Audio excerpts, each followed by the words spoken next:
Alright, the third big movie to come out this year that's centered around AI. The first two being Mission Impossible, and the second being that piece of garbage Heart of Stone. I guess 2023 is just that year.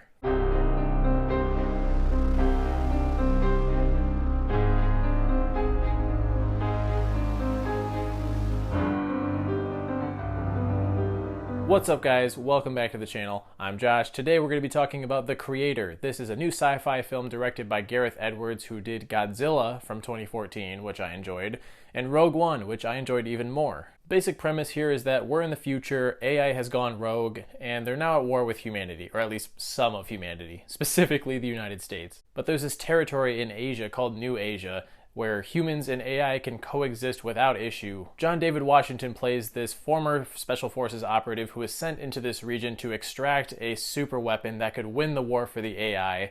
I'm going to start referring to them as simulants because I believe that's what they're called in the movie. And it turns out that this powerful weapon was actually built in the form of a small child played by Madeleine Yuna Voiles, who is fantastic in this, by the way. More on the performances soon. I cannot with words express to you how much I wanted to love this thing. I mean, this type of movie is my jam. I love dystopian, futuristic thrillers. This very much has a Neil Blomkamp feel, a lot of influences you see from District 9 or even Elysium, which I think is underrated. And I really dig Gareth Edwards as a director. I did have some issues with the story when it comes to Godzilla, but the amount of scale that he was able to portray in that movie is incredible, and he does that here too. The way he builds this world, and every frame you could pause it and look at the background, and there's just so much going on, and the CGI looks absolutely incredible. I have to say, this is probably one of the best looking movies in 2023 that I have seen, and I'm pretty sure it was made on like an $80 million budget, which is a lot of money, but comparatively speaking, when we're talking about Hollywood, I mean, look at just about every Marvel movie that's made off of a budget of like 250 to 300 million.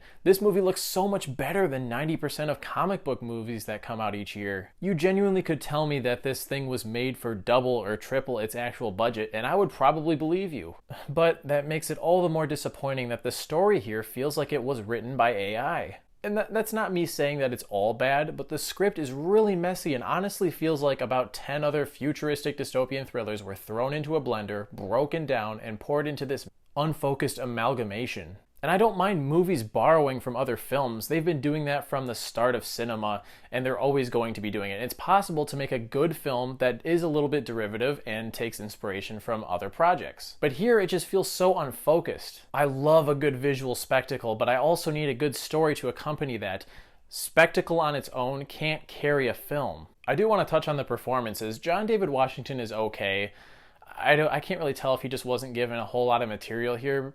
I've never thought he was particularly bad, but he's never really wowed me either. Madeleine Yuna Voiles, I think is how you say her name, she plays the little girl. She is genuinely fantastic. She is the heart and soul of this film, and probably the only thing that managed to get me at all invested in the characters. I just couldn't help but feel that every interaction between her and John David Washington's Joshua were just boring and bland. Everything feels so subdued and monotone, and there's no real exploration of complex themes. And it's a shame that I couldn't get invested in these characters because the film starts out with a great emotional hook. Joshua is living with his wife, something happens that essentially splits them up and ruins his life. That worked for me, but then it never really achieves that level of investment again until the third act. From there, it just feels like the characters are so stagnant until the ending, which is extremely rushed and does try to hit you with an emotional punch. But for me, it was too little too late. It almost felt manipulative to suddenly try to make me care after doing the exact opposite for so long. There are also a lot of side characters that just don't feel like they need to be in the movie at all. I mean, this thing isn't horribly long. It's about 2 hours and 15 minutes. It doesn't feel like a slog per se. I just wish there was more energy in the script. I mean, there's this main villain played by Allison Janney, who is pretty much your typical militant asshole with no conscience. She's given next to no depth. And there's even a point in the movie where she disappears for a large chunk of it, and I kind of forgot she was even in it until she pops up again later. Ultimately, I just expected this movie to address the human condition more. Like, what does artificial intelligence mean? If it can become sentient and independent, are AI beings to be treated as equals to humans? What truly started the conflict between humans and simulants? Where does the rest of the world fall in all of this? We never really learn that. Too many questions, too few answers, and not enough reason to feel for these characters, human or not. That's not to say it doesn't have its standout moments. Again, the third act genuinely does try to pull some emotion out. It just could have been a lot more powerful if they'd been doing that through the whole film. I don't know why they saved all of that for the very end. This movie is visually magnificent, and I absolutely mean that. If you're going to see this, please see it on the biggest screen possible. I promise you there will not be a single point in this movie where your eyes will not be stimulated. I mean, it is a gorgeous piece of art, really.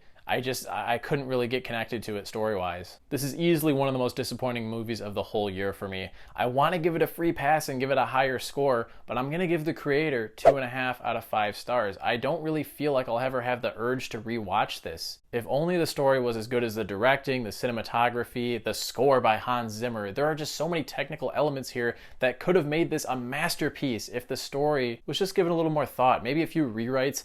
I don't know. I find that Gareth Edwards isn't the greatest storyteller. I feel like he needs to bring other writers onto his films. But I enjoyed both Godzilla and Rogue One a lot more than I enjoyed The Creator. It really does hurt. I want to support original storytelling, and this is an original film. It's not based on anything. It's not a sequel. It's not a part of a franchise. But I have to be honest and give my truthful take, and that's what this video has been. So those are my thoughts on The Creator. Be sure to let me know in the comments, as always, what you thought of this one. I don't know if this is a hot take or if a lot of other people are going to feel this way too. But as always, be sure to hit that like button and subscribe if you want to see more videos like this, and I'll catch you guys in the next one. Thanks for watching.